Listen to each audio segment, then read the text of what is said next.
Hi all, ഈ വീഡിയോയിൽ part A methodology of teaching the subject, part B teaching of ഇംഗ്ലീഷിലെയും MCQs ആണ്. Let's start. The ability to reflect an action to engage in a process of continuous learning is called reflective practice. ഇവിടെ ഞാൻ കുറച്ച് explanation കൊടുത്തിട്ടുണ്ട്. Implicit learning എന്താണ്, explicit learning, reflective practice, critical reflection. Implicit learning എന്ന് പറഞ്ഞാൽ നമ്മളൊരു incident നടക്കുമ്പോൾ കാര്യങ്ങൾ പഠിക്കുന്നത് without any guidance. Explicit learning എന്ന് പറയുമ്പോൾ നമുക്ക് ഗൈഡൻസ് അല്ലെങ്കിൽ ഇൻസ്ട്രക്ഷൻ അതോടുകൂടി പഠിക്കുന്നത്. റിഫ്ലക്റ്റീവ് പ്രാക്ടീസ് എന്ന് പറയുമ്പോൾ മറ്റുള്ളവരുടെ ഒരു എക്സ്പീരിയൻസിൽ നിന്ന് നമ്മൾ പഠിക്കുന്നത്, ഒരു ഫ്യൂച്ചർ ആക്ഷന് ഇമ്പ്രൂവ് ചെയ്യാൻ വേണ്ടി എങ്ങനെ പഠിക്കാവുന്ന. ക്രിട്ടിക്കൽ റിഫ്ലക്ഷൻ എന്ന് പറയുമ്പോൾ നമ്മൾ തന്നെ എക്സ്പീരിയൻസിൽ നിന്ന് പഠിക്കുന്നതാണ്. ഞാൻ സ്പീഡിൽ പോവുകയാണ്. നിങ്ങൾക്ക് വേണമെങ്കിൽ അത് ഡീറ്റെയിൽ ആയിട്ട് റീഡ് ചെയ്യാം. Okay. Next question. A collection of online courses intended to connect to as many students as possible. Answer is MOOC. Massive open online course. ഇത് എപ്പോഴും ചോദിക്കാറുള്ള ക്വസ്റ്റ്യൻ ആണ്. മൂക്കിൻ്റെ ഫുൾ ഫോം എന്താണ്? മാസീവ് ഓപ്പൺ ഓൺലൈൻ കോഴ്സാണ്. ഇത് at A time ധാരാളം ആൾക്കാർക്ക് പാർട്ടിസിപ്പേറ്റ് ചെയ്ത് ഫ്രീ ആയിട്ട് പഠിക്കാൻ പറ്റുന്ന ഒരു കോഴ്സാണ്. What type of question promote thinking skill? Answer is closed ended questions. ഇതെന്ന് പറഞ്ഞാൽ എസ് ഓർ നോ ആൻസേഴ്സ് മാത്രമായിരിക്കും പ്രൊവൈഡ് ചെയ്യുക. ഒരു വൺ വേർഡ് ആൻസറാണ്, കൂടുതൽ എക്സ്പ്ലനേഷൻ കൊടുക്കാതെ ആൻസർ ചെയ്യുന്നതിനെയാണ് ക്ലോസ്ഡ് എൻഡഡ് ക്വസ്റ്റ്യൻ എന്ന് പറയുന്നത്. ഇത് പ്രൊമോട്ട് ചെയ്യും തിങ്കിങ് സ്കില്ല് ഇമ്പ്രൂവ് ചെയ്യാൻ സഹായിക്കുന്നതാണ് ക്ലോസ്ഡ് എൻഡഡ് ക്വസ്റ്റ്യൻസ്. നിങ്ങൾ ഈ ഒരു മെത്തഡോളജി ഓഫ് ടീച്ചിങ് ഒരുപാട് അങ്ങ് ഡീപ്പായിട്ട് പഠിക്കാൻ നിൽക്കണ്ട. ഇത് എപ്പോഴും ആപ്ലിക്കേഷൻ ലെവൽ ടൈപ്പാണ് കൂടുതലും വരാറ്. ഓക്കെ, നിങ്ങൾ ടോപ്പിക് ഓൾമോസ്റ്റ് എല്ലാം കവർ ചെയ്ത് പോകുക. The technique for the acquisition of teaching skill. Answer is micro teaching. Micro teaching കൊണ്ടുവന്നത് ഡ്വൈറ്റ് W. അലൻ ആണ്. സ്റ്റാൻഫോർഡ് ഇൻവെൻഷൻ അറ്റ് സ്റ്റാൻഫോർഡിലാണ് മൈക്രോ ടീച്ചിങ് ഇൻവെൻറ്റ് ചെയ്തത്. ഒരു 5 to 10 minutes ക്ലാസ് ആണ് മൈക്രോ ടീച്ചിങ്ങിൽ എടുക്കുന്നത്. ഇതിൻ്റെ സൈക്കിൾ ഓഫ് മൈക്രോ ടീച്ചിങ് നോക്കുക. പ്ലാൻ ചെയ്യുന്നു, ദെൻ ടീച്ചിങ്, അത് കഴിഞ്ഞ് ഫീഡ്ബാക്ക് എടുക്കുന്നു സ്റ്റുഡൻസിൽ നിന്ന്. പിന്നെ എന്തെങ്കിലും പ്രോബ്ലം ആണ്, പിന്നെ റീപ്ലാൻ ചെയ്യുന്നു, റീടീച്ച് ചെയ്യുന്നു, ഫീഡ്ബാക്ക് ചെയ്യുന്നു. ഓക്കെ, ഇതാണ് cycle of micro teaching. Next question. Which one of the following is true with regards to the structural method? Structural മെത്തേഡിലെ ഏതാണ് ഈ താഴെ കൊടുത്തിരിക്കുന്നതിൽ ട്രൂ ആയിട്ടുള്ളതെന്ന്? Teacher create situation to teach structure. ആ ലാംഗ്വേജിൻ്റെ സ്ട്രക്ചറിനാണ് കൂടുതൽ ഇമ്പോർട്ടൻസ്. നോക്കൂ, structural approach focuses on developing linguistic കോമ്പിറ്റൻസിനാണ് ഇമ്പോർട്ടൻസ് കൊടുക്കുന്നത്. ഫോമിനാണ് ഇമ്പോർട്ടൻറ്റ്, മീനിങ്ങിനല്ല. ഫോമിനാണ് ഇവർ കൂടുതൽ ഇമ്പോർട്ടൻസ് കൊടുക്കുന്നത്. Language learning means mastering the structure of that language. Structural അപ്രോച്ചിന് ലാംഗ്വേജിൻ്റെ സ്ട്രക്ചറിനാണ് ഇമ്പോർട്ടൻസ് കൊടുക്കുന്നത്. കമ്മിങ് ടു കമ്മ്യൂണിക്കേറ്റീവ് അപ്രോച്ച് എന്ന് പറയുമ്പോൾ കമ്മ്യൂണിക്കേറ്റീവ് കോമ്പിറ്റൻസിനാണ് ഇമ്പോർട്ടൻസ് കൊടുക്കുന്നത്. ഇവിടെ സ്ട്രക്ചറിനല്ല important, meaning is important than form. ഫോമിനെക്കാട്ടും important meaning of the language ആണ്. Language learning in communicative approach means attain the ability to communicate in that language. ആ ലാംഗ്വേജിൽ കമ്മ്യൂണിക്കേറ്റ് ചെയ്യുക എന്നതാണ് കമ്മ്യൂണിക്കേറ്റീവ് അപ്രോച്ചിൽ പറയുന്നത്. ഓക്കെ, സ്ട്രക്ചറൽ അപ്രോച്ചും കമ്മ്യൂണിക്കേറ്റീവ് അപ്രോച്ചും തമ്മിലുള്ള ഡിഫറൻസ് പിടികിട്ടിയല്ലോ. സ്ട്രക്ചറൽ അപ്രോച്ച് ഫോമിന് ഇമ്പോർട്ടൻസ് കൊടുക്കുന്നു, കമ്മ്യൂണിക്കേറ്റീവ് അപ്രോച്ച് കമ്മ്യൂണിക്കേറ്റീവ് കോമ്പിറ്റൻസിനാണ് ഇമ്പോർട്ടൻസ് കൊടുക്കുന്നത്. Micro teaching was invented at, നമ്മൾ നോക്കിയതാണ് Stanford. Micro teaching was introduced by Dwight W. Allen. Next question. The breaking up of content into its constituent unit topics and single concepts and arranging them systematically. ഇവിടെ ആ ഒരു content നമ്മുടെ syllabus അതിനെ break ചെയ്യുകയാണ്. So അതിനെ break down ചെയ്യുന്നതിന് നമ്മൾ content analysis എന്ന് പറയും.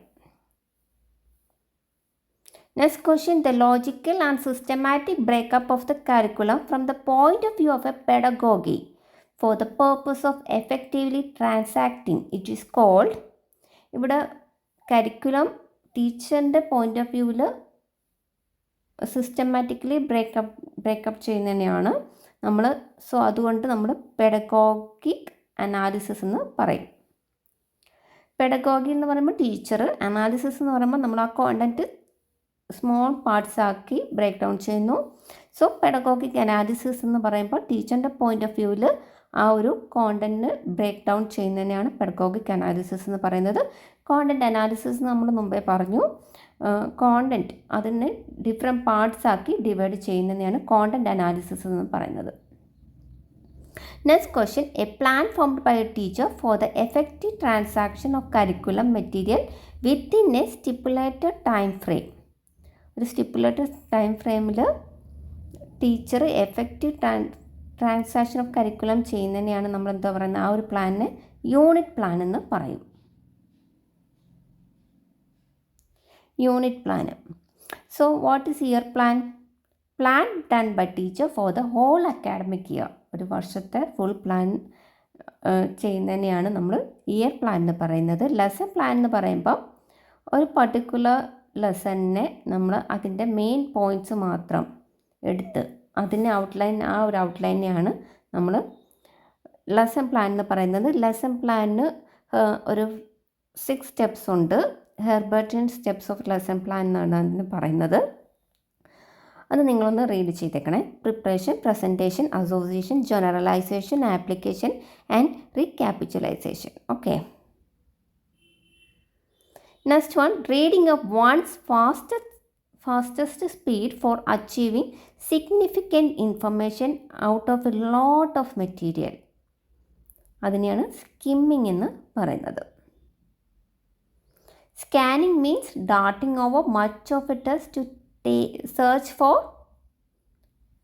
a specific item or piece of information that we wish to discover. നമ്മൾ ഒരു പർട്ടിക്കുലർ ഇൻഫർമേഷൻ സെർച്ച് ചെയ്യുന്നതിനെയാണ് നമ്മൾ സ്കാനിങ് എന്ന് പറയുന്നത്.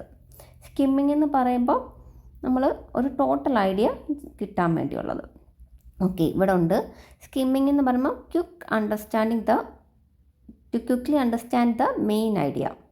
എക്സാമ്പിൾ, നമ്മൾ ന്യൂസ് പേപ്പറൊക്കെ വായിക്കുന്നത് സ്കിമ്മിങ് ആണ്. സ്കാനിങ് എന്ന് പറയുമ്പോൾ നമ്മൾ ഒരു ടു ഫൈൻഡ് സ്പെസിഫിക് ഇൻഫർമേഷൻ, ഇപ്പം searching for a particular fact in a ഡോക്യുമെൻറ്റിൽ ഒരു പർട്ടിക്കുലർ കാര്യം നമ്മൾ സെർച്ച് ചെയ്യുന്നത്, അതിനെയാണ് സ്കാനിങ് എന്ന് പറയുന്നത്. ഇൻറ്റൻസീവ് റീഡിംഗ് എന്ന് പറയുമ്പോൾ നമ്മൾ എക്സാമിന് വേണ്ടി പഠിക്കും, ഡീറ്റെയിൽഡ് തറോ സ്റ്റഡി. എക്സ്റ്റെൻസീവ് എന്ന് പറയുമ്പോൾ നമ്മൾ ഒരു നോവലൊക്കെ വായിക്കില്ലേ, വളരെ എൻജോയ് ചെയ്ത അതാണ്. Next one, when a teacher asks her students to write a letter after having a group discussion, he or she is integrating different language skill. That means LSRW, listening, speaking, reading and writing. Okay. Next one, speaking skills can be best developed by enabling the learner to communicate in real life situation. Next one, website for English language learning which include mailing list, discussion groups, books, idioms etcetera. ESL cafe. LinkedIn എന്ന് പറയുമ്പോൾ social network site for business കമ്മ്യൂണിറ്റിയാണ്. There is TeacherTube എന്ന് പറയുമ്പോൾ video sharing ഒരു വെബ്സൈറ്റാണ്, educational പർപ്പസിന് വേണ്ടിയുള്ള. നമുക്കതിനകത്ത് share ചെയ്യാൻ പറ്റും videos, audios, document related to education. Okay. A console refers to, ഇത് ലാസ്റ്റ് 2022 HSAക്ക് വന്ന ഒരു ക്വസ്റ്റ്യൻ ആയിരുന്നു. A console refers to instructors room in a language lab.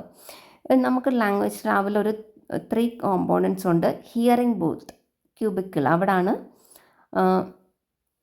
Students ഇരിക്കുന്നത്.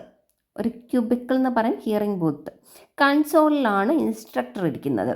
Control room. Third one control room. It is basically the record room ആണ് control room എന്ന് പറയുന്നത്.